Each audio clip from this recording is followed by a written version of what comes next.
Guys, we got this tool came in and it came with a stand this time, and it came without assembler together. So in order for me to go through this particular hole, I had to take this off. So I had to learn a little bit how to put it back together.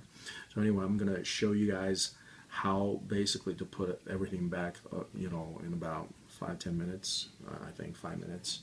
Okay, the new design, basically you have to take this off.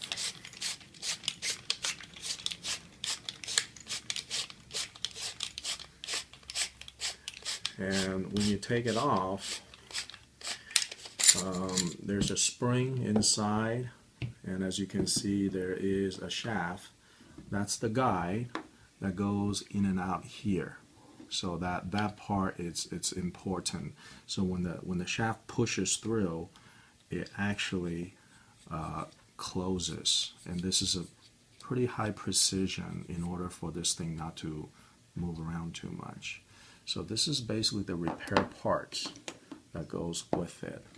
And here's a spring, and as you can see, there is the tool that moves this thing. All right.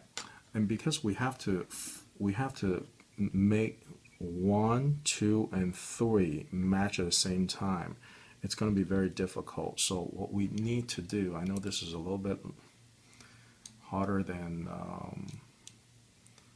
Oetiker, but we have to work around Oetiker's pattern, and it's actually a little bit easier than if you do it.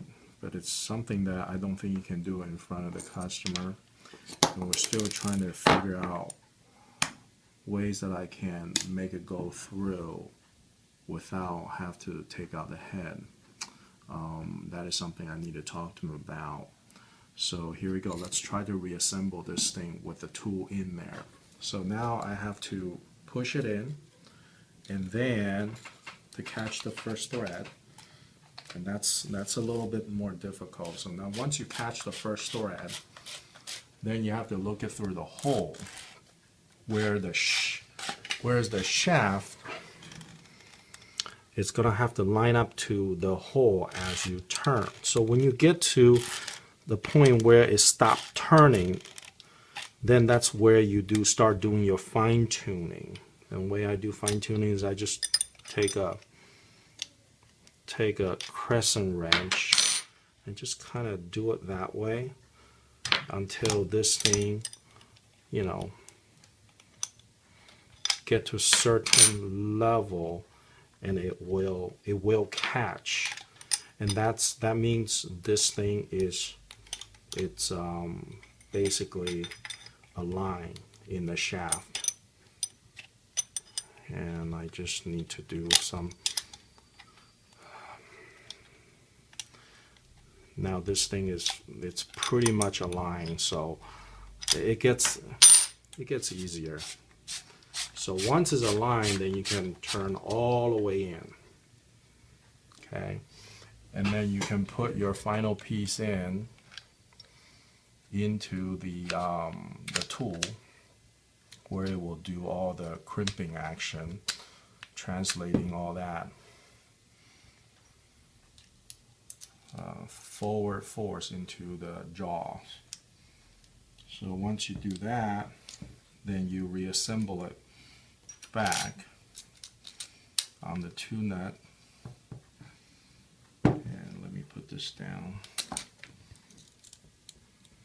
And you put it back like so. Okay. And you just turn it with Allen wrench, and that's it. And that's basically how you're gonna repair this thing, later on, because the way we see it, the most critical part is the jaw, and also the tool that presses the jaw. Those are the two parts that's gonna break. Actually, it's probably the O-rings, and there's really not much to it.